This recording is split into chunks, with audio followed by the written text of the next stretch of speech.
So we'll go ahead with PYQs of NEET. तो 2015 का question है टू टू टू बोला है two Young's bodies of steel, two नहीं, the Young's bodies of steel is twice that of brass. तो Young's modulus of steel is two times that of brass.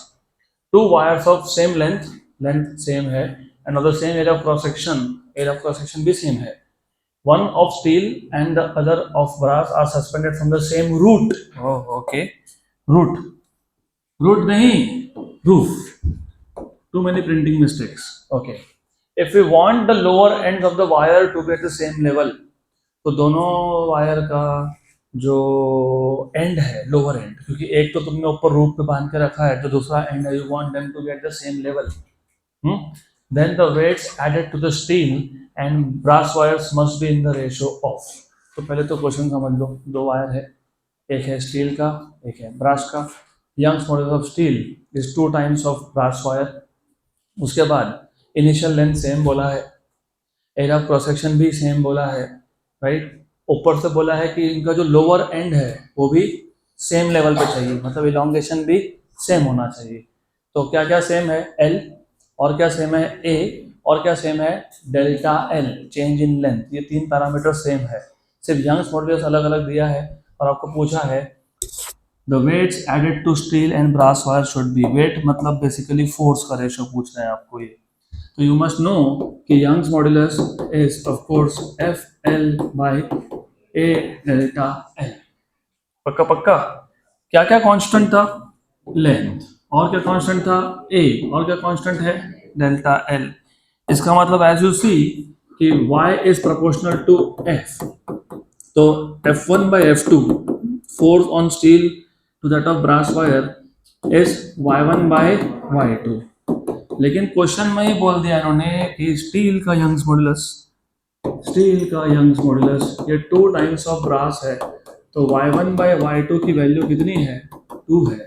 So therefore from equation number 1 and 2, you have F1 by F2 equals to Y1 by Y2. And what is Y1 by Y2? 2. So 2 is to 1. Option A. अगला question 2015 again. The approximate depth of an ocean is 2,700 meter. The compressibility of water. Compressibility is what? 1 upon bulk modulus. तो तुमको bulk modulus का reciprocal दिया है यहाँ पे. The compressibility of water is 45 into 10 raised to minus 11 per pascal and density of water is 1000 kilogram per meter cube. What fractional compression of water will be obtained at the bottom of ocean? Fractional compression, पहली बात तो पता होना चाहिए fractional compression मतलब dV by V. dV is change in volume. dV by V को हम लोग बोलते हैं फ्रैक्शनल चेंज या फिर हम उसको बोलते हैं रिलेटिव चेंज. और अगर आपको याद होगा तो पहला चैप्टर 11th स्टैंडर्ड का पहला कौन सा था? Very good. उसमें हमने रिलेटिव एरर या फ्रैक्शनल एरर नाम का एक कॉन्सेप्ट डिफाइन किया था, याद है? Change in a physical parameter upon original है, तो वही तो है. इसी को तो फ्रैक्शनल चेंज बोलते हैं फिर. और परसेंटेज चेंज होगा तो इनटू 100. तो बस आपको फ्रैक्शनल कंप्रेशन पूछा है, मतलब dV by V पूछा है. तो of course you should know bulk modulus याद है क्या? dP upon dV by V. लेकिन as you remember bulk modulus is 1 upon compressibility, है ना? क्योंकि compressibility is 1 upon bulk modulus, तो bulk modulus is 1 upon compressibility. तो from 1 and 2 you have 1 upon compressibility equal to dP upon dV by V. Good. So what will be dV by V? C into dP. Again, what is dP? H rho g. Changing pressure H rho g. और C की value दी हुई है, कितनी है? 45 into 10 raised to minus 11. और what is the depth? 2700. What is the value of rho? 10 raised to 3.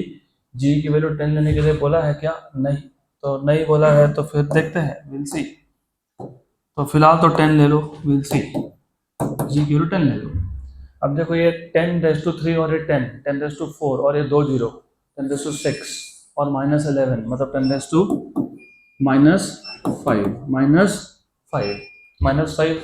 उसके आसपास check करते आ जाएगा। 45 × 27, 45 × 27 करना है तो पहले 45 × 20 कर लो, 900 कितना 900, और फिर उसके बाद 45 × 7, 45 था 45 7 इज 450 में से 135 माइनस करो। अरे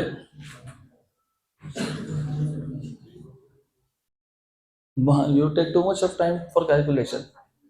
315 450 में से 135 माइनस किया ना, पक्का श्योर श्योर।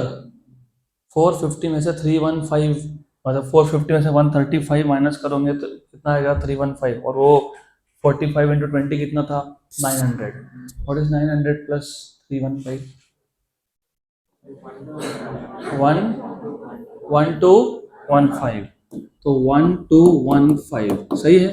अभी इसका 10⁻³ इसको दे दो तो 1.215 × 10⁻², 1.2 × 10⁻²।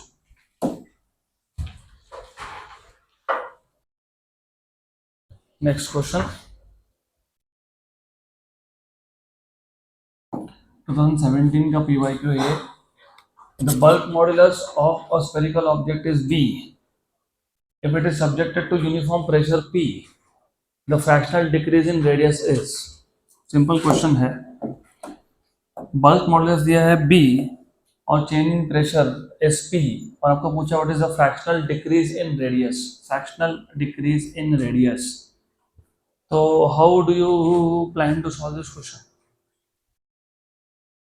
फ्रैक्शनल डिक्रीज इन रेडियस मतलब डेल्टा R/R, dr/r कैसे फाइंड करोगे?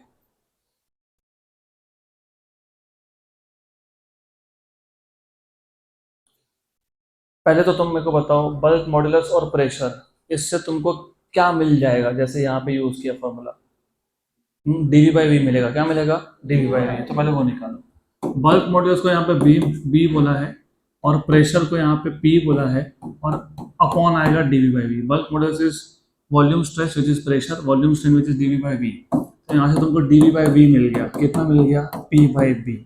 सिर्फ इसको यहाँ शिफ्ट कर दिया, B को शिफ्ट कर दिया। Question number 1 answer is P/3B B। अभी कैसे? what is the object given to you? Sphere. You remember what is volume of sphere? 4/3 pi r cube। तो volume is proportional to r cube, बाकी सब तो constant है। फिर वापस से chapter number 1 of 11th standard units and measurements, वहां पे हमने देखा था कि dV/V याद है क्या? z = a⁻n। तो what is delta z/z? n into delta a/a। तो वैसा ही है ना, डेल्टा v/v मतलब dV/V इक्वल टू n कौन है इधर 3 dr/r। Equation number 2 from 1 and 2 left hand side same है तो राइट हैंड साइड पे क्या होगा? सेम होगा। तो from 1 and 2 you get P/B equals to 3 times of dr/r। तो dr/r इक्वल्स टू P/3V। हो गया ऑप्शन नंबर डी।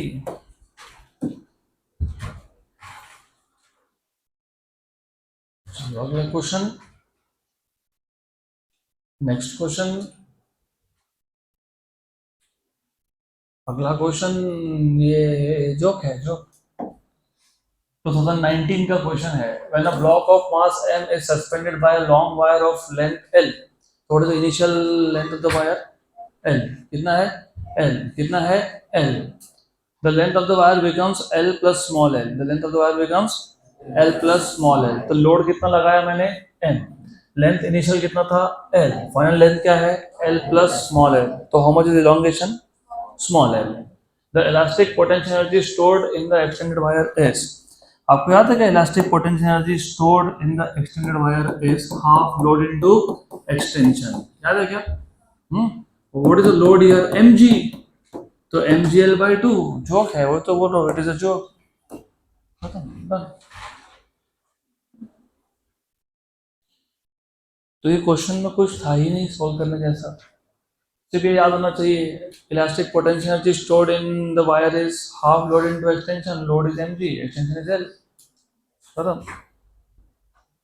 अगला क्वेश्चन, नेक्स्ट क्वेश्चन, ये भी जोक है। According to Hooke's law of elasticity, if stress is increased, the ratio of stress to strain is within elastic limit. Stress is directly proportional to strain. तो stress equal to some constant into strain, some constant। तो वो some constant होता है stress upon strain। तो stress upon strain का ratio क्या होता है? Constant होता है। क्या होता है? Constant। Ratio of stress to strain is constant। वैसे इस constant का नाम क्या था?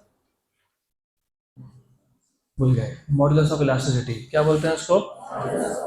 और तीन टाइप के मॉडल्स हमने देखे। कौन से तीन type? Young's modulus, which is elasticity of length; Pulse modulus, elasticity of volume; and the modulus of rigidity, elasticity of shape. We will go to home-based section of NEET PYQ. I remember एक question मैंने आपको बोला था मैं वो करूंगा add, बाद में करूंगा, डोंट वरी, क्योंकि उस लेवल तक आना पड़ेगा ना पहले हमको, उस लेवल के क्वेश्चंस नहीं आए अब तक। तो the breaking stress of a wire depends upon, याद है क्या वो एक स्ट्रेस स्ट्रेन ग्राफ हमने ड्रॉ किया था? हाँ, बाकी लोगों को नहीं याद है, तो जिनको याद नहीं तुम्हारे पास और एक चांस है, पर ये थोड़ा सा रैपिड चांस है। हम लोग सर्ल्स मेथड से चेक करते हैं the behaviour of a metal wire under increasing load. हम लोग इन स्टेप्स ऑफ 0.5 kg से वायर पे लोड बढ़ाते जाते हैं, और how is the strain changing when you are increasing stress, इसका ग्राफ प्लॉट करते हैं। तो पहले तो स्ट्रेट लाइन होता है up to some point E, जिसको तुम बोलते हो इलास्टिक लिमिट। इसके बाद स्ट्रेस हमने कम बढ़ाया लेकिन स्ट्रेन ज्यादा प्रोड्यूस हो गया, तो ऐसे टर्न लेता है ग्राफ, और मटेरियल आता है न्यू इलास्टिक न्यू लेंथ पे। मटेरियल का लेंथ परमानेंटली इंक्रीज हो गया, मतलब जो वायर था उसका लेंथ परमानेंटली इंक्रीज हो गया, जिसको हम बोलते हैं सेट, परमानेंट डिफॉर्मेशन। लेकिन क्योंकि अभी तक मटेरियल ने अपना इलास्टिक प्रॉपर्टी लूज नहीं किया, तो इस लाइन के लेफ्ट साइड में होता है इलास्टिक रीजन। सिर्फ अभी न्यू इलास्टिक लिमिट आया। इसके बाद material starts flowing like a plastic, क्योंकि हमने अभी कोई स्ट्रेस बढ़ाया ही नहीं लेकिन स्ट्रेन बढ़ते गया। ये होता है यील्ड पॉइंट तक, इसको बोलते हैं प्लास्टिक फ्लो। यील्ड पॉइंट पे आके अब स्ट्रेन बढ़ना रुक जाता है, और अगर मुझे अब वापस से फिर से एक बार स्ट्रेन बढ़ाना होगा तो अभी स्ट्रेस बढ़ाना पड़ेगा। लेकिन अब स्ट्रेस बढ़ाओगे स्ट्रेन बढ़ेगा, स्ट्रेस बढ़ाओगे स्ट्रेन बढ़ेगा, लेकिन अभी स्ट्रेट लाइन नहीं आएगा। यहाँ पे कैसा स्ट्रेस स्ट्रेन ग्राफ वो स्ट्रेट लाइन, वहां पे स्ट्रेट लाइन है क्या? नहीं। ऐसा होता है कब तक? नेक पॉइंट तक। और उसके बाद एक पॉइंट आता है बी, जिसको बोलते हो ब्रेक पॉइंट, जहां पे आके वायर विल ब्रेक, और ये डिपेंड करता है मटेरियल के ऊपर। So the breaking stress of a wire depends on material of wire. देखो ऑप्शन सी दिया होगा, एक बार वेरीफाई कर लो, कभी कभी प्रिंटिंग मिस्टेक भी हो जाती है। तो depends on material of wire. Good, तो कुछ आंसर इसका है नहीं, it is just the material of wire. अगला question, in steel the Young's modulus and the strain at the breaking point, breaking point ये बी पॉइंट पे, ये B point पे आपको किसकी वैल्यू दी है? यंग्स मॉडुलस की और स्ट्रेन की, और कुछ है स्ट्रेस बताओ। अरे बाप रे, बहुत difficult question, so difficult. What is Young's modulus? Stress upon strain. तो what is stress? Young's modulus into strain. What is Young's modulus? 2 into 10 raised to 11. And what is strain? 0.15 into 2 कितना होता है? 3 कि 0.3? 0.3 into 10 raised to 11, मतलब 3 into 10 raised to 10, या तो 0.3 into 10 raised to 11। कहाँ पे है? 3 into 10 raised to 10, option D. बस।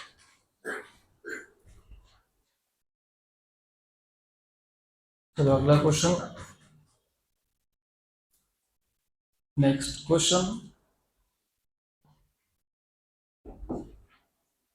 A stretched rubber has increased kinetic energy, increased potential energy, decreased kinetic energy, decreased potential energy. हम एक वायर पे या एक रबर के किसी ऑब्जेक्ट पे अगर हम एक लोड लगा दे तो लोड उस पर क्या करता है, वर्क, और work done is stored in the form of potential energy, और उसका फॉर्मूला क्या था, हाफ लोड इनटू एक्सटेंशन, तो potential energy is proportional to extension. तो rubber wire, stretched rubber wire, stretched rubber मतलब इलोंगेशन हुआ है क्या, हाँ, तो उसमें पोटेंशियल एनर्जी क्या होगा, increase, done, simple, potential energy is proportional to elongation, simple सा उसका आंसर है, हो गया। अगला क्वेश्चन, अगला क्वेश्चन ये भी बहुत सिंपल है। If x is the longitudinal strain produced in a wire, तो जो longitudinal strain है, what is longitudinal strain, delta L by L, उसको उन्होंने क्या नाम दे दिया, x, it is produced in a wire of Young's modulus y, then the energy stored in the material of the wire per unit volume, what is the formula of energy stored per unit volume, half stress into strain, तो ये तुमको याद होना चाहिए, energy stored पर unit volume is half stress into strain. अब थोड़ा सा अच्छे से जरा देख लेना, ऑप्शंस पहले देख लेना फिर समझिएगा करना क्या है। स्ट्रेन को तो इन्होंने क्या बोल दिया, x, और ऑप्शन में x x x है, यस, और लेकिन ऑप्शन में y दिख रहा है, y दिख रहा है y, लेकिन यहाँ पे y है क्या, नहीं। तो as you know, what do you know, what is Young's modulus, stress upon strain, तो what will be stress, y into strain. मैं डायरेक्टली फॉर्मूला बता सकता था लेकिन I just wanted you to of course repeat this. तो energy per unit volume जिसको तुम u बोलते हो, स्मॉल u, तो स्मॉल u क्या हो गया, half stress, what is stress, y into strain, तो y इनटू स्ट्रेन और एक स्ट्रेन, तो स्ट्रेन का स्क्वायर, और इन्होंने स्ट्रेन को क्या बोला है, x, तो हाफ y x स्क्वायर, कहाँ पे half y x square, option D. अगला क्वेश्चन, नेक्स्ट क्वेश्चन,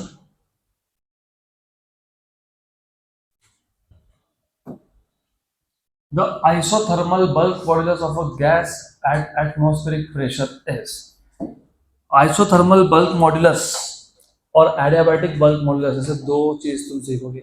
अभी फिलहाल मैं तुमको आइसोथर्मल बल्क मॉडुलस बताता हूँ, फिर वो जेई के क्वेश्चन में आएगा तब देखेंगे।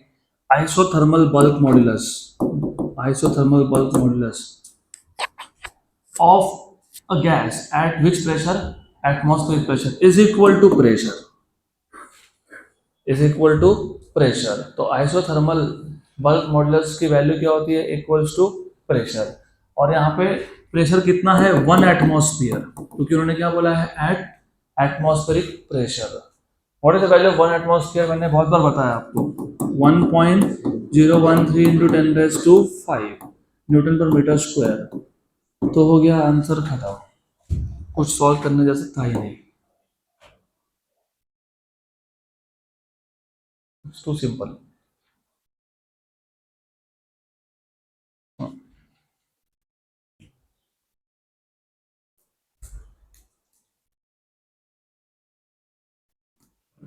Done,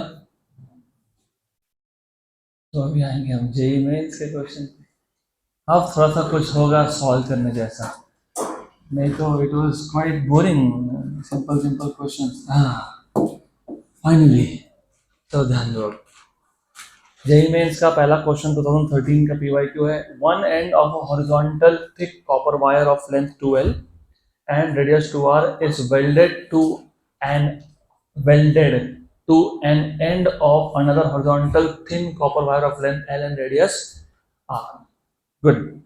When the arrangement is stretched by applying force at the two ends, the ratio of elongation in the thin wire to that of the thick wire is. तो पहले तो तुम क्वेश्चन अच्छे से समझ लो, दो वायर है, एक हो रहा है, एक वायर का लेंथ है 12, रेडियस कितना है 2R, और जो दूसरा वायर है उसका लेंथ कितना है L और रेडियस कितना है R, और दोनों कौन से वायर है, कॉपर। दोनों कॉपर वायर है तो यंग मॉडल्स की वैल्यू सेम आएगी क्योंकि वो मटेरियल के ऊपर डिपेंड करता है। तो मैं यहाँ पे 2 वायर ड्रॉ कर देता हूँ। ये है एक वायर, लेट अस से इसका लेंथ है 2L, रेडियस है 2R, और दूसरा वायर है of course half the length, क्योंकि लेंथ L बोला है, और half the radius also, half the radius also, half the radius also. इसको तुमने ऐसा वेल्ड कर दिया, looks like a cricket bat. तो anyways it is not a cricket bat, this is the first wire, this is second wire. Welding कर दिया, join कर दिया। अब ऐसा बोला है कि when the arrangement is stretched by applying force at the two ends, तो यहाँ से और यहाँ से दोनों एंड से लगा दिया तुमने फोर्स।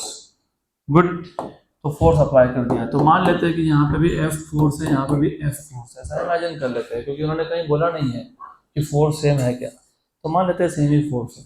गुड, वैसे सेम फोर्स नहीं होगा, अगर एक साइड पे ज़्यादा फोर्स होगा तो स्ट्रेचिंग नहीं होगा, फिर उसमें स्ट्रेचिंग के साथ साथ मोशन भी प्रोड्यूस होता है। फिर if you have force, extra force in one side, then the object starts moving, वो मोशन प्रोड्यूस करता है, वो चेंज इन लेंथ प्रोड्यूस नहीं करेगा, वो मोशन प्रोड्यूस करेगा। थोड़ा सा चेंज इन लेंथ होगा, बाकी मोशन होगा। The ratio of elongation in the thin wire is wire number 2 to that of thick wire, which is wire number 1. तो ratio of elongation मतलब delta L2 by delta L1 ऐसा पूछा है आपको, पक्का? हाँ कि ना? तो what will be the approach of solving this question?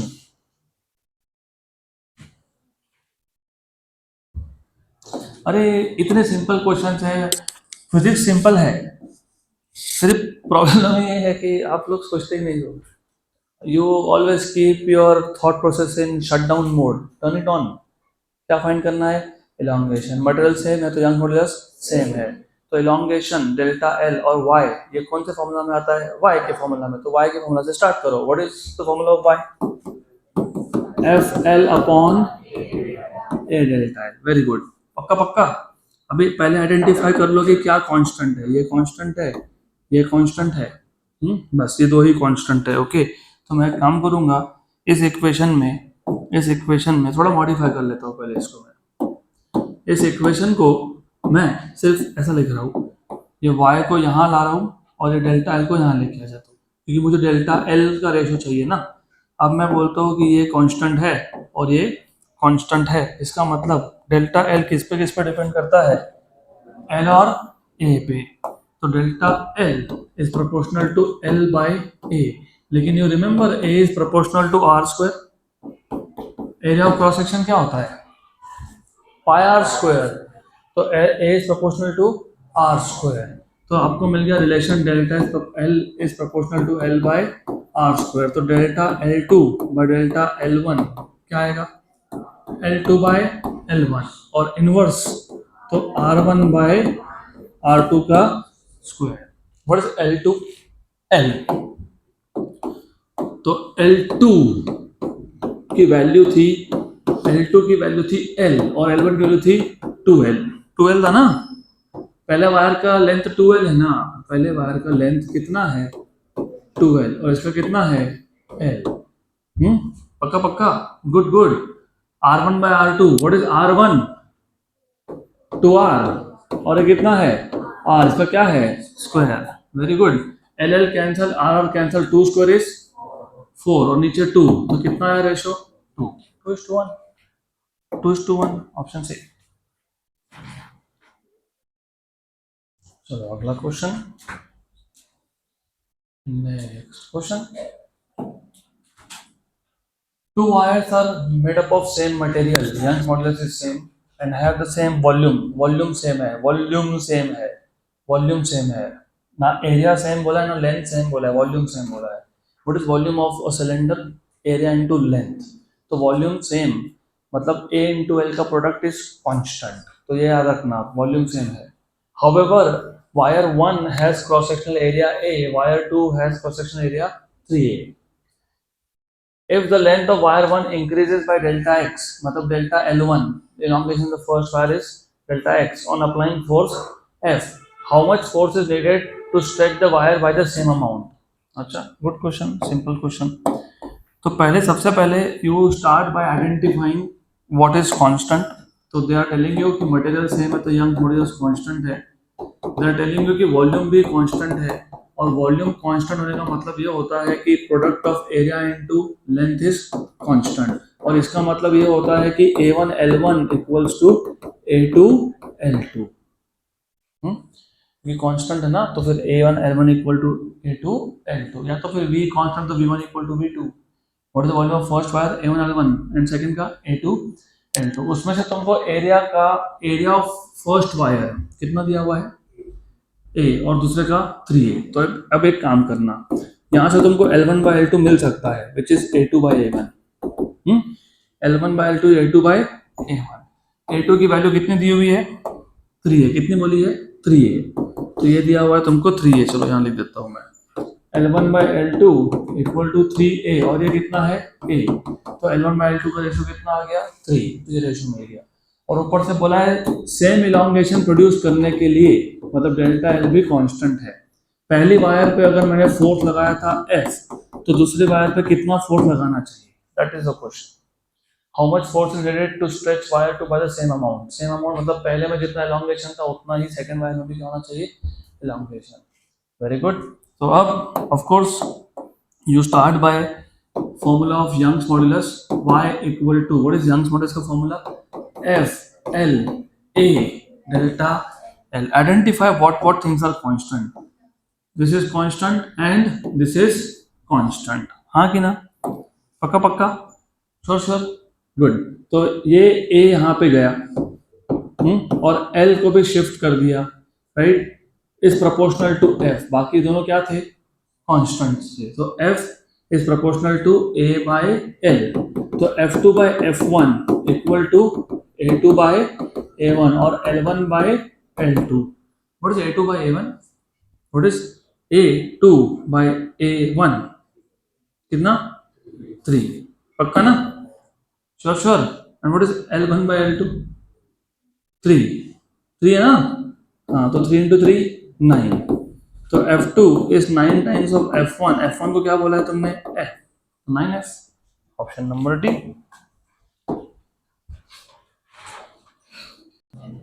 अगला क्वेश्चन, नेक्स्ट क्वेश्चन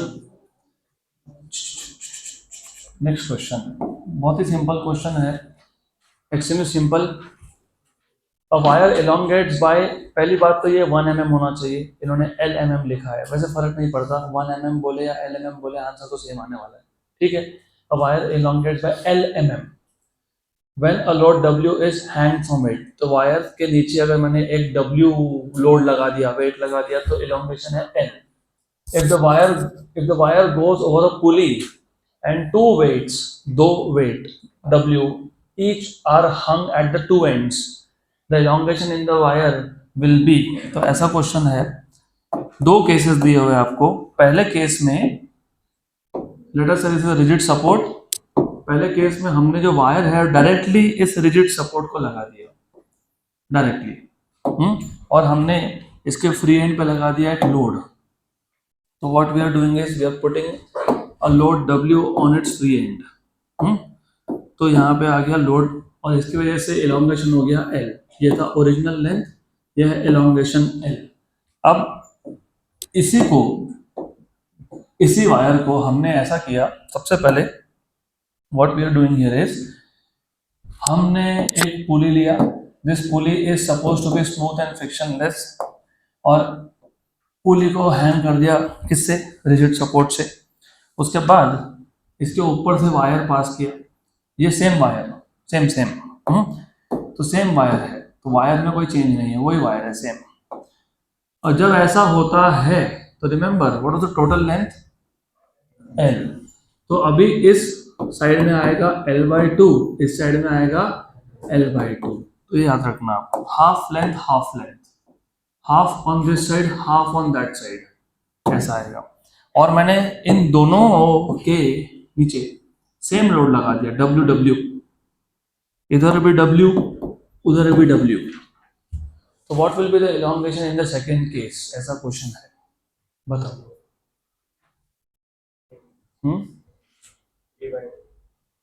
क्वेश्चन नहीं समझा तो वापस बताता हूँ। केस 1 में वायर का एक एंड डायरेक्टली रिजिड सपोर्ट पे सस्पेंड किया और फ्री एंड पे लोड लगाया W, इलॉन्गेशन हुआ L mm। दूसरे केस में सेम वायर को तुमने एक पुली के ऊपर से पास किया, दोनों एंड पे तुमने वेट लगा दिया W एंड W। तो अभी आपको पूछा है how much is the elongation, you know do you know, if you know, do you know Young's modulus is FL/A delta L। अब एक बात बताओ, थोड़ा सा अच्छे से सुन लेना मैं क्या बोल रहा हूँ। मैं इस y को इधर लिखता हूँ और इस डेल्टा L को यहाँ लिखता हूँ, हाँ कि ना? हाँ। Was the wire same? Yes. तो यंग्स मॉडुलस सेम था क्या? Yes. Was the wire same? Yes. Area of cross section is same. Is the load W same? Yes same. तो डेल्टा L किस पे डिपेंड कर रहा है? किस पे डिपेंड कर रहा है? L पे, बराबर। यहाँ पे लेंथ हाफ है और वहां पे हाफ है, तो यहाँ पे जो इलॉन्गेशन होगा ये कितना होगा? डेल्टा L/2, क्योंकि delta L is proportional to L। जब लेंथ L था तो इलॉन्गेशन कितना था? Small L। जब लेंथ L/2 हो गया तो इलॉन्गेशन कितना हो जाएगा? Small L/2। कितना हो जाएगा? स्मॉल L/2 इस साइड पे और स्मॉल L/2 इस साइड पे, तो टोटल कितना हो गया? L। तो रिमेन्स द सेम, गुड। तो हाफ एंड हाफ, हाँ, टोटल इलॉन्गेशन लिख देता हूं, नहीं तो बोलोगे कैसे? Total elongation is half and half, therefore total elongation is L/2 plus L/2, मतलब L। अगला question, this is very interesting question. आपण मराठीत म्हणतो ना लई भारी। It's a good question because अब यहाँ पे it is not only the question about physics, it is also question about what you know about English language. तो जरा देख लो, थोड़ा सा इंग्लिश लैंग्वेज, थोड़ा सा जानकारी होनी चाहिए। और स्टूडेंट परफॉर्म्स एन एक्सपेरिमेंट। अभी जब एक्सपेरिमेंट परफॉर्म होता है तो कुछ कैलकुलेशंस, कुछ मेजर करने के लिए होता है, मतलब तुम कुछ मेजर करोगे, मतलब तुम ऑब्जर्वेशन लोगे। और तुमको याद होगा पहला चैप्टर वापस, units and measurements, whenever you make an observation, वहाँ पे तुम यूज करते हो इंस्ट्रूमेंट, और इंस्ट्रूमेंट का जो लीस्ट काउंट होता है उतना ही एरर भी आता है। मतलब any measure quantity will intrinsically have error in it. लेकिन फॉर एग्जांपल मुझे एक पैरामीटर मेजर करना है, उसके लिए मैं दूसरा पैरामीटर एक्सपेरिमेंट से निकाल रहा हूँ। फॉर एक सिंपल सा एग्जांपल देता हूँ, लेट अस से time period of a simple pendulum is 2π/√L/g। ठीक, तो मुझे टाइम पीरियड चाहिए, तो मुझे क्या चाहिए? L और G। तो मान लेते हैं कि L मैंने मेजर किया तो उसमें एरर आएगा, और G मैंने यूज किया, कांस्टेंट था वो, तो उसमें एरर आएगा क्या? नहीं आएगा। तो अभी याद रखना ये। तो a student performs an experiment to determine the Young's modulus of a wire exactly 2 meter long, exactly 2 meter long। मतलब ये जो वायर है इसका लेंथ एग्जैक्ट है, मतलब लेंथ ऑफ द वायर में एरर नहीं है। एग्जैक्ट बोला है, एरर नहीं है। बाय सर्ल्स मेथड, रिमेंबर सर्ल्स मेथड, वही behaviour of metal wire under increasing load. तुम हाफ केजी से वेट बढ़ाते हो, राइट, और हर बार क्या मेजर करते हो? Strain. In a particular reading, some reading, a student measures the extension, मतलब elongation in the length of the wire to be how much? 0.8 mm with an uncertainty of plus minus 0.05 mm। Uncertainty मतलब error. तो ये elongation की value है और ये elongation की value में एरर है। तो अभी यहाँ पे एलोंगेशन को डेल्टा एल मत बोलना, इसको डेल्टा एल बोल दे तो इसको क्या बोलोगे? Delta of delta L. इसको स्मॉल एल बोल दो, इसको क्या बोलोगे? Delta small L. At a load of exactly load is exact, मतलब लोड की वैल्यू में एरर है क्या? नहीं। The student also measures the diameter of the wire to be 0.4 mm with an uncertainty of plus minus 0.01 mm। Take मतलब तुमने major किया कि यूज किया? हाँ, 9.8 और ऊपर से क्या बोला है? Exact. The Young's modulus obtained from the reading is, तो how much is the Young's modulus obtained from the reading? Very good. तो अभी सबसे पहले यंग्स मॉडुलस का फॉर्मूला तुमको पता होना चाहिए, FL/A स्मॉल l। मैं जानबूझ के डेल्टा एल लिख नहीं रहा हूँ यहाँ पे, I am not writing down this on intentionally. अब इसमें पहले फोर्स क्या होगा, M G, load is M into G. तो what is load, M into G, what is M 1, what is G 9.8। तो लोड की वैल्यू कितनी हो गई 9.8। एक्सेलेंट। लेंथ कितना दिया है 2 metre. Area of cross section कहाँ से निकालोगे, एरिया ऑफ क्रॉस सेक्शन कहाँ से निकालोगे, पाई आर स्क्वायर मतलब पाई डी स्क्वायर बाई 4।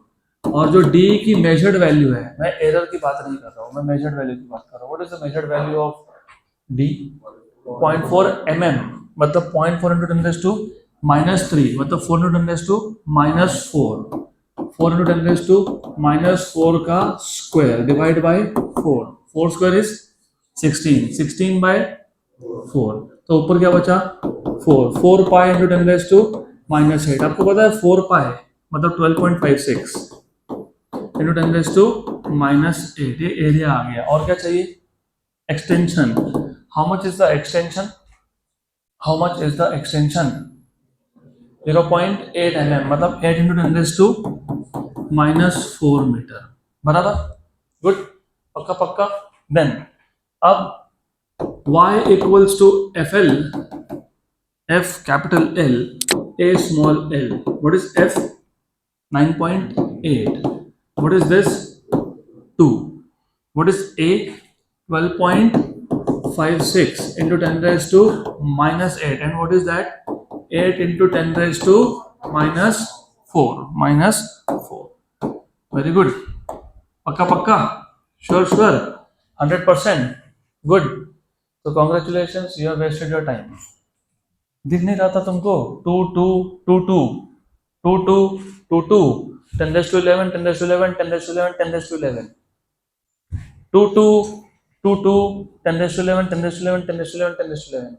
हमको तो कैलकुलेट करना नहीं चाहिए था, हमको कैलकुलेट करना चाहिए था सिर्फ error in the measurement of y। तो मैंने इसलिए बोला you have wasted your time. वैसे अभी वेस्ट किया ही है तो कैलकुलेशन वेरीफाई कर लेते हैं, लेट्स सी। तो 9.8 इंटू 2 कितना आ गया 19.6 divided by 12.56 further divided by 8 कितना आया 0.195 और ये 10 रेज़ टू 12, इसको एक 10 दे दो 1.95 इंटू 10 रेज़ टू 11, तो अप्रोक्सीमेटली 2 इंटू 10 रेज़ टू 11। तो एग्जैक्ट वैल्यू तो पता ही थी हमको, फिर कैलकुलेट किया, क्यों नहीं करना चाहिए था, वही तो मैं बोल रहा हूँ। जेई में जानबूझ के ऐसा करते हैं तो वेस्ट योर टाइम, तो तुम मत करना। गुड। मैं डायरेक्ट भी बता सकता था आपको, लेकिन क्या होता है कि अभी तुमको याद रहेगा, मैं डायरेक्ट बोलता ना देखो देखो ये सही है, तो एग्जाम में तुम देखोगे ही नहीं उसके पास, क्योंकि दिमाग में वो था ही नहीं। अब समझा कि ये टाइम वेस्ट हो गया, तो अब टाइम वेस्ट हुआ तो कुछ सीखा हमने, इसके बाद नहीं करेंगे। अब यहाँ से स्टार्ट करेंगे। You know z equals to a raised to n b raised to m. What is the formula of delta z by z? हाँ, n delta a by a plus m delta b by b। और अगर कुछ constant भी हो equation में तो उसमें error आता है क्या? नहीं। तो यहाँ पे कांस्टेंट्स कौन थे पहले वो बताओ। एग्जैक्ट इसके आगे लिखा था, l के आगे और लोड f, ये और ये कांस्टेंट है कि नहीं? पक्का पक्का ना? हाँ हाँ, गुड। तो delta y by Y equals to a का पावर कितना है 1, ऊपर जाके क्या होगा, लेकिन तुमको याद है a raise to n b raise to m numerator में हो या डिनोमिनेटर में हो फॉर्मूला सेम बनता है। तो यहाँ पे -1 मत लिख देना, -1 नहीं आएगा इधर, delta a by a plus delta l by l। और एक गलती कर दी, गलती ये हो गई कि तुम्हारे पास एरिया का इंफॉर्मेशन था ही नहीं, तुमने मेजर किया था डायामीटर, तो फॉर्मूला कभी भी डायामीटर के टर्म में लिखना चाहिए तुमने। तो एक एक गलती जहां जहां हो सकती है वहां वहां हम अभी देखते जाएंगे कि नहीं करना है वो। अब बताओ फॉर्मूला क्या बनेगा, 2 times of delta D by D plus delta L by L. तो 2 times of delta d, what was the error? Uncertainty in diameter measurement. Diameter 0.01 mm। मैं mm को mm ही रख रहा हूँ क्योंकि जो d की वैल्यू है वो भी किस में है, mm, तो वो तो वैसे भी क्या हो जाएगा, cancel. What is delta L? What is the error in the measurement of elongation? 0.05, 0.05, और ये कितना है, 0.8, बराबर, गुड। अब बस इसको सिंप्लीफाई करना है। देखो ऐसा है, इज इट लाइक 1 जा एंड 0.2 जा, बराबर, श्योर ना? ये 10⁻² है और नीचे 2 × 10⁻⁻1। चलो एक स्टेप बढ़ा ही लेता हूँ, 10⁻², 2 × 10⁻⁻1 प्लस ये भी आ गया तुम्हारा 5 × 10⁻² अपॉन 8 × 10⁻1। 10⁻² नीचे -1 तो ऊपर कितना बचा, कितना बचा, -1, और यहाँ पे भी कितना बचा, -1, तो वो आ गया कॉमन। तो यहाँ पे क्या आया, 1/2 मतलब कितना, 0.5। यहाँ पे क्या आया, 5/8। What is 5/8? How much is 5/8? नहीं पता, पता होना चाहिए अभी ये। चलो मैं अभी बता देता हूँ, लेकिन यू शुड नो दिस। कितना है, अरे 5/8 0.625, और वो कैसे आता है तुमको, 1/8 तो पता ही होता है ना, 0.125 इंटू 5, तो 125 इंटू 5 कितना, 625, तो 0.625। What is 0.5 and 0.625? अरे 500 में 625 ऐड करके बताओ, 1125, मतलब 1.125 इंटू 10⁻⁻1, तो कितना हो गया, 0.1125, 0.1125। तो देखो तो 0.1125 ऐसा कहीं है क्या, सी, देखो आंसर सी है, होना चाहिए वैसे। क्वेश्चन नंबर 4 है क्या, नहीं फिर अगर चेक करना पड़ेगा ना, मैं बताता हूँ ना गलती क्या, रुको जरा, सी है क्या, नहीं, नहीं है ना सी, नहीं है ना, हाँ कि ना, हाँ नहीं होना चाहिए, क्यों नहीं होना चाहिए, एक ही क्वेश्चन में चौथी गलती, कहाँ में गलती होती बताता हूँ। ये जो तुमने फाइंड किया ये डेल्टा वाई था ही नहीं, डेल्टा वाई का वाई था, what will be delta Y, delta Y will be 0.1125 into y, yes yes, तो डेल्टा वाई विल बी, थोड़ा सा ध्यान दो, delta Y will be y into 0.125, और अच्छे से देख लेना कि पूछा क्या है, Young's modulus obtain from the reading as, Young's modulus obtain from the reading as, तो ये आ गया 2 इंटू 0.1125 इंटू 10⁻⁻, कितना आ गया 11, अब वो 2 इंटू 10⁻11 था ना वो, अरे वो था कि नहीं, हाँ तो हाँ, हाउ मच इज दिस, जल्दी बताओ, 0.2250 इंटू 10⁻11, ठीक, सही है, you are on the right track. Along with error, कोई भी एक मेजर्ड क्वांटिटी ए को एरर के साथ कैसे लिखते हो, याद है, ए प्लस माइनस डेल्टा ए, तो y को भी कैसे लिखोगे, y plus minus delta y, what was the value of y, 2 into 10⁻11 plus minus, how much is the error that you obtained, 0.2250 into 10⁻11, तो 2 ये जो 10⁻11 कॉमन आ गया, प्लस माइनस कितना, 0.2250 into 10⁻11, तो 2 प्लस माइनस 0.1 की प्लस माइनस 0.2, प्लस माइनस 0.2, तो answer क्या आना चाहिए, बी, तो बी ही होगा। तो this was a perfect example to demonstrate कि हम लोग एक ही क्वेश्चन में कहाँ कहाँ गलती कर सकते हैं, तो 4 जगह पे गलती हो सकती है, और इन्होंने इतने सही तरीके से ऑप्शन दिए कि तुमने एक गलती की, एक ऑप्शन सही किया, एक ऑप्शन, एक गलती की और एक ऑप्शन, और एक गलती की तो और एक ऑप्शन, गुड डन। यहाँ पे लिख ही देता हूँ मैं, therefore measured value of y is, measured value हमेशा along with error लिखा जाता है। तो जो हमारा नेक्स्ट क्वेश्चन है, क्वेश्चन नंबर 5th, तो I want you remind me when we will cover thermal properties of matter, thermal expansion, क्योंकि उसमें उसका और इलास्टिसिटी का दोनों का कॉम्बिनेशन है, तो वो टॉपिक हमारा बाकी है, तो मुझे तब रिमाइंड करना बट रिमाइंड करवा देना क्योंकि इंपॉर्टेंट क्वेश्चन है ये। Next question, a man grows into a giant, अरे बाप रे, such that his linear dimensions increase by a factor of 9। वो उसका हाइट 9 गुना बढ़ गया, linear dimension increase by factor of 9। Linear dimension ना, सिर्फ हाइट की बात नहीं हो रही।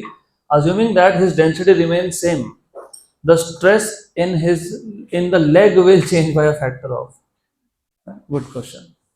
तो a man grows into a giant such that his linear dimensions increase by a factor of 9, assuming that his density remains same, the stress in the leg will change by a factor of। देखो ऐसा है, थोड़ा सा तुम जरा ध्यान दोगे तो ये क्वेश्चन ना ओरली सॉल्व होता है। जरा तो हम सब मिलके सॉल्व करेंगे। अ man grows into a giant such that his linear dimensions increase by a factor of 9। ये थोड़ा ध्यान रखना आप। अज्यूमिंग दैट इज डेंसिटी, क्योंकि डेंसिटी ये वर्ड मेंशन कर दिया, डेंसिटी रिमेन्स सेम, मतलब डेंसिटी कांस्टेंट है, मतलब हमको फॉर्मूला में डेंसिटी लाना पड़ेगा, समझ लेना अभी।